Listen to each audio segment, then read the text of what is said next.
So for an entry, typically, and all about an entry is about just catching some kind of pullback. Now, there are systems to where if you go small enough, you don't have to worry about pullback or pretty much a stop loss. I guess you would just watch price. But this strategy, uh, I typically use a 30 tick stop loss and then a 30 tick before it moves to break even, with the like a half of a percent kind of risk on the position. And uh, the point at which I get my bias is one. I like to use the weekly time frame as a place of just reference for support and resistance. So I would go to the US 500, Global Prime, CFD. So I would look to see if we are close to support, and we are on a weekly closing basis. So I would look for some longs. So what I would do is I would wait until we close above this, wherever it comes from, above this area we break above. I'll wait for the breaker above, and then once we break above, I would look for entries to the upside. Until that happens, we're looking for downside signals. So the first is just getting the bias, and we want to go the towards the bias of. So this is a bearish order block. We want to go to the direction of the breaker. Right now, we're setting up for a possible upward breaker. So that's kind of, once it breaks to the upside, that's where I would start looking for bullish entries. And I think I would wait. I would go for the H1 breaker or the H4. It looks like they're both in the same spot and about to go into this fair value gap. But that's kind of what I would do. Another point of reference is like if I see the MACD cross up on the 1 hour, I'll try to look for entries on the 1 hour. On the H4, we had a MACD cross to the upside, and I think either way, you just have to have some kind of frame of reference for beginning to look for kind of direction for entries. And I always start with the weekly in mind. Okay, we're near support. Okay, now we need a breaker. Once we get a breaker, we can look for signals. Until then, it's going to be choppy. But I usually find my signals on an indicator. Basically, I use an indicator to help with seeing trend and seeing it in a way where I could see pullbacks or get alerts for pullbacks.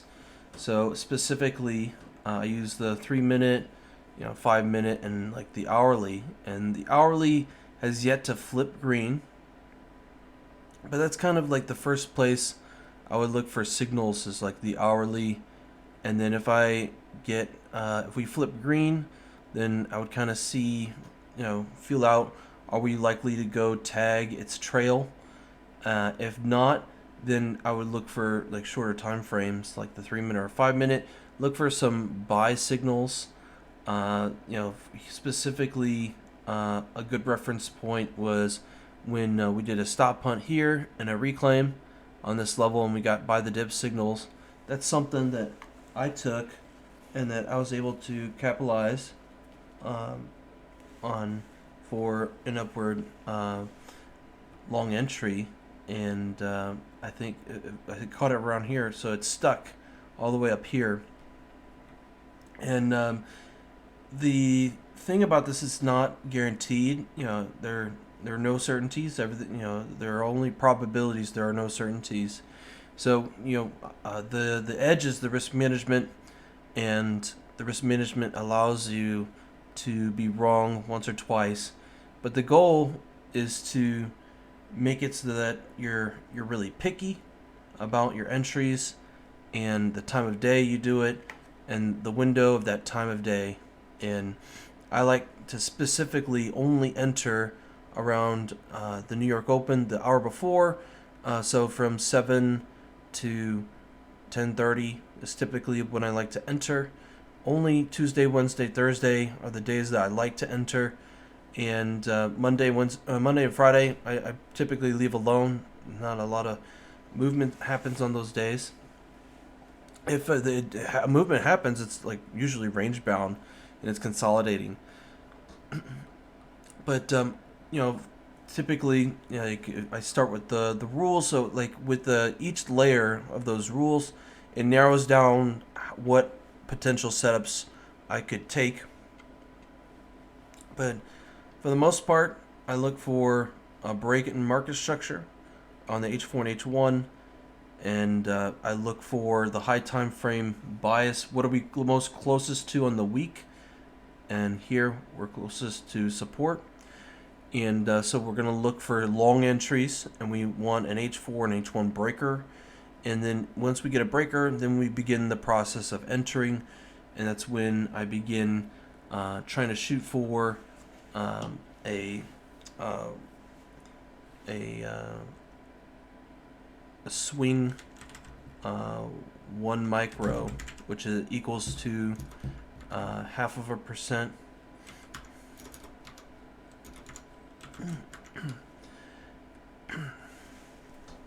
With a 30 tick stop loss, and then I have a really long take profit, and I usually try to see if I can get a runner to stick and then move to break even, and then I kind of decide if I want to set a target for the runner.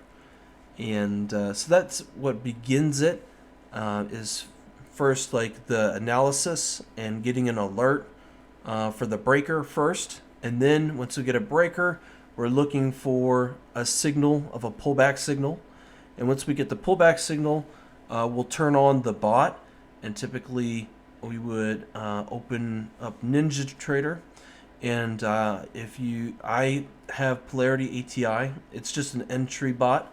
It's a dumb bot, as far as I'm concerned. And first, I would do regression short. So this goes the opposite direction whenever 3 stacked imbalances happen.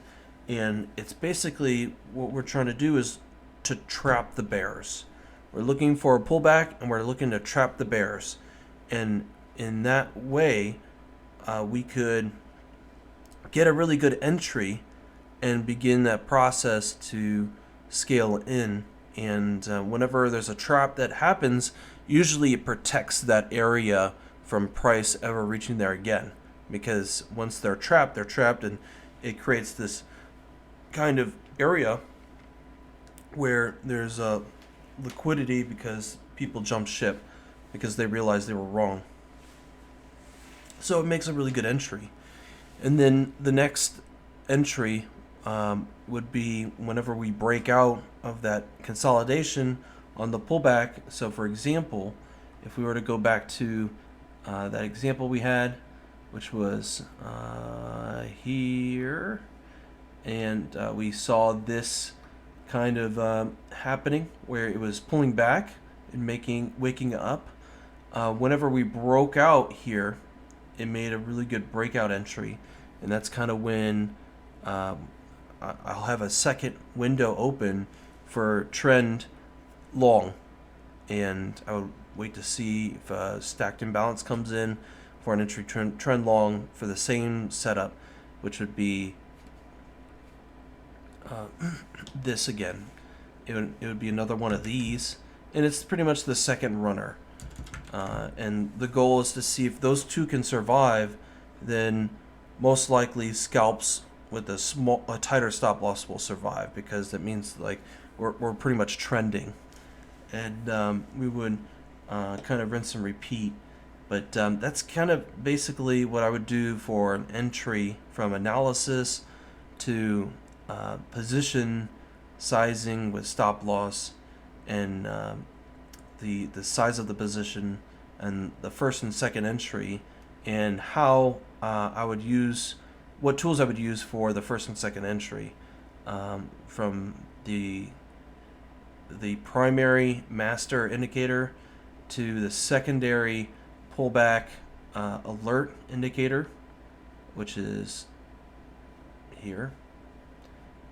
These signals, I also listen to these hourly signals as well, and then to the entry system, which is the strategy polarity ATI, which is a trend. It's a bot for either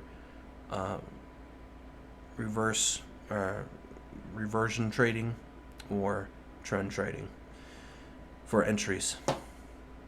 So soup to nuts, A to Z. That's the exact sequence I pretty much go through.